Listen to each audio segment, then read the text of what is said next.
Hello বন্ধুরা, আপনারা সবাই কেমন আছেন? আশা করি প্রভুর দয়ায় সবাই ভালো আছেন। আজকে নতুন আবার একটা ভিডিও নিয়ে এসেছি আপনাদের সামনে। ভিডিওটা শুরু থেকে দেখতে থাকুন। আজকের কন্টেন্টটা হলো, প্রভু চাইলে তার জীবনে সব হবে।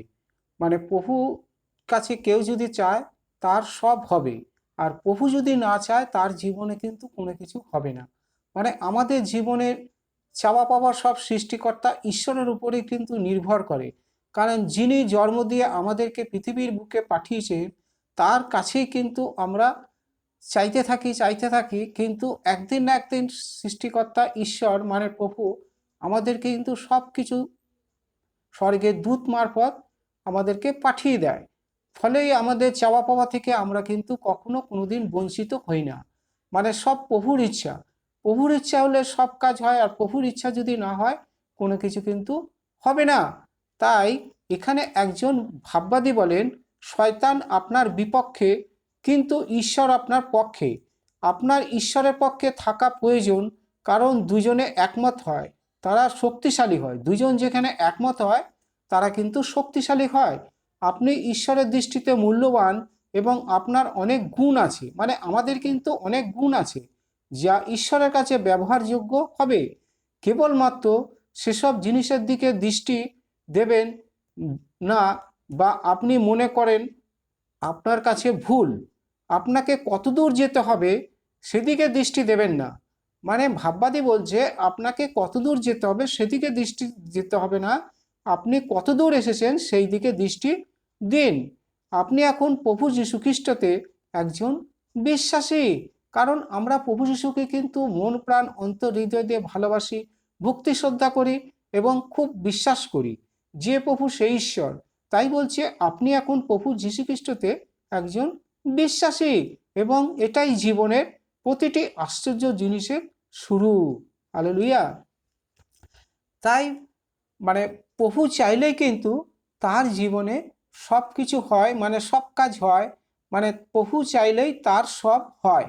এবং আমরা তো গরিবের ঘরে জন্ম, আমরা কিন্তু অভাবের সংসারে আমাদের বাবা মা আমাদেরকে লালন পালন করে বড় করেছে।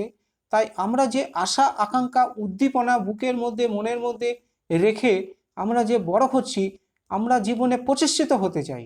তাই সৃষ্টিকর্তা ঈশ্বরের কাছেই প্রার্থনা করে আমরা চাইতে থাকি যে হে প্রভু ঈশ্বর, তুমি আমার জীবনে আসো, আমার দুঃখ কষ্ট অভাব মেটাও। কারণ তুমি যদি আমাদেরকে অভাব না মেটাও, সমস্ত রোগ ব্যাধি থেকে সমস্ত দুঃখ কষ্ট মানে রোগ পাপ অপরাধ থেকে মুক্তি না করো, তাহলে কিন্তু জীবনে কোনোদিন আমি বড় হতে পারবো না, প্রতিষ্ঠিত হতে পারবো না। তুমি হে প্রভু, তুমি আমায় রক্ষা করো, আমায় পরিত্রাণ করো, আমায় উদ্ধার করো এবং আমাকে নতুন জীবন ফিরে দাও, যাতে তুমি একমাত্র পারো আমাকে পথ দেখাতে। আমরা সেই পথেই গমনাগমন করব, কারণ ঈশ্বরের পথ সরলতার পথ। এই পথে যে হাঁটবে তার জীবন ধন্য হয়ে যাবে, সে জীবনে প্রতিষ্ঠিত হবে এবং প্রভুর নাম ডাক যশ এবং গৌরব করতে থাকবে। যে আজকে প্রভুর কাছে এসেছিলাম বলে প্রার্থনার মাধ্যমে চাইতে থাকি, প্রভু ঠিক একদিন না একদিন আমাদের প্রতি সহৃদয় হবে এবং আমাদের জীবন পরিপূর্ণ করে দেবে।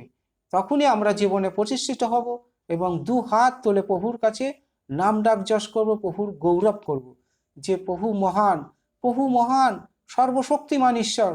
প্রভুর উপরে পৃথিবীতে এমন কোনো দেবদেবতা নেই, এমন কোনো মানে কি অশুভ শক্তি শয়তান নেই যে আমাদেরকে উদ্ধার করতে পারে, নতুন জীবন ফিরিয়ে দিতে পারে।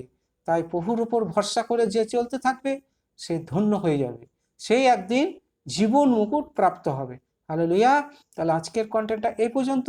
সবাইকে জয় যিশু। প্রভুর কাছে প্রার্থনা করি আপনারা ভালো থাকুন, সুস্থ থাকুন, আপনাদের জীবনে মঙ্গলময় প্রভু যেন আশীর্বাদ করে।